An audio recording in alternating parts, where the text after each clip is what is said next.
Disney Storybook Collection Advent Calendar, Countdown to Christmas, 24 festive books. We are on number 23, Disney's Pinocchio, and it's Figaro's Day Out. Since Pinocchio became a real boy, Figaro has been feeling left out. But after he leaves to look for a new family, Figaro starts to understand how truly loved he is. Autumn Publishing, 2022, Disney. I believe Figaro was the cat, but we're going to see here. Yeah, I was right. Disney Pinocchio's Figaro's Day Out, Autumn Publishing, 2022.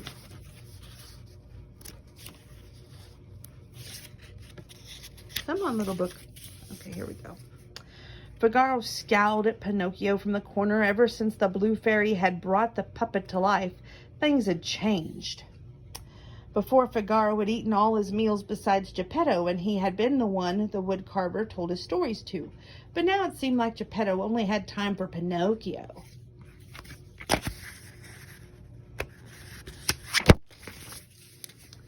Suddenly, a dragonfly flew past Figaro's nose. The kitten chased the bug through the cottage and out the front door.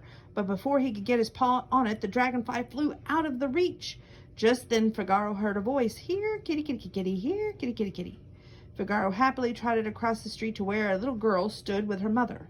If Geppetto didn't have time for him, he'd get his snuggle somewhere else.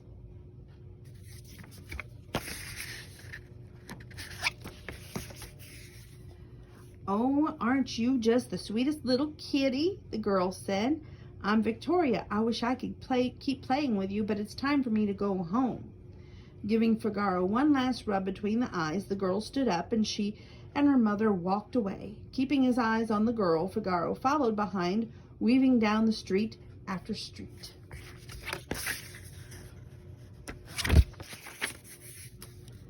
Finally, Victoria and her mother reached a small building, and Figaro tried to follow them inside, but the girl's mother stopped them.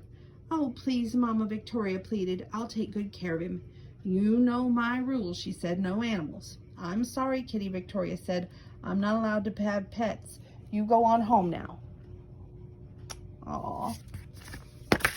How could anybody be that cruel? Next page. Figaro looked around, and he'd been so focused on following the girl that he hadn't paid any attention to where he was walking. He realized he had no idea where he was. Nothing looked familiar. How was he going to find his way home if he didn't know where he was?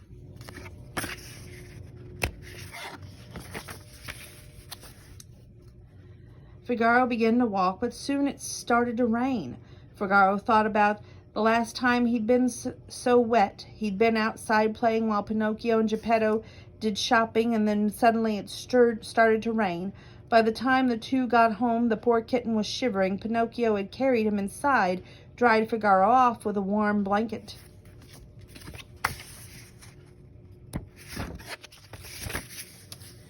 Suddenly, the little kitten's stomach began to grumble. It must be dinner time. A little way down the road, Figaro spotted a market. Looking up at a fish seller, he meowed, but the man just swatted him away. Off you go, he said, brushing Figaro aside with a broom. Go and find your food somewhere else. Figaro's stomach growled again. It seemed like he might be going to sleep hungry. Oh, that poor baby.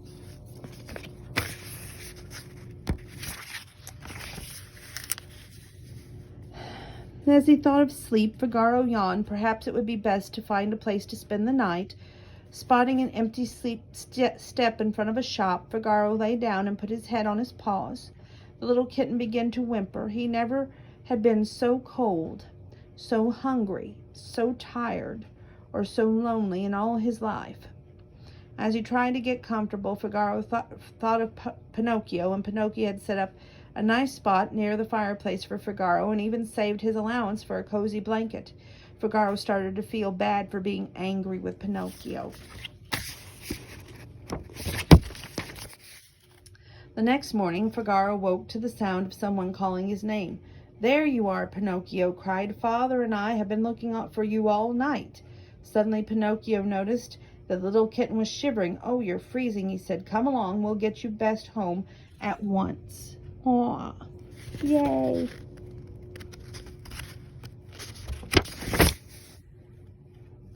Back at the wood carver's workshop, Geppetto had built up a wood fire, settled Figaro in his warm beds beside the fireplace, and Pinocchio gave the kitten a big bowl of cream and a plate of fish. "There now," Pinocchio said, "you should be feeling better in no time." Geppetto smiled at his son. "You take such good care of Figaro, and there's nothing left for me to do for him. You certainly love him, don't you?"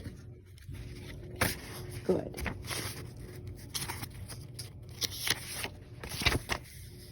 Pinocchio sat down beside the kitten and began to pet him. "Oh, Figaro," he said, "what would we have done if we lost you? We do love you so." Figaro looked up at the boy, surprised at the first time Pinocchio had ever said he loved Figaro. But Figaro thought of all the nice things Pinocchio had done for him. He realized that the boy had been showing the kitten his love all along. Aww. Nuzzling Pinocchio, Figaro snuggled up on the boy's lap, warm, dry, and with a belly full of food. The kitten began to drift off to sleep. Perhaps Pinocchio wasn't so bad after all. In fact, having another person love him sounded just fine to Figaro. And he realized he was starting to love the boy, too. Oh, good.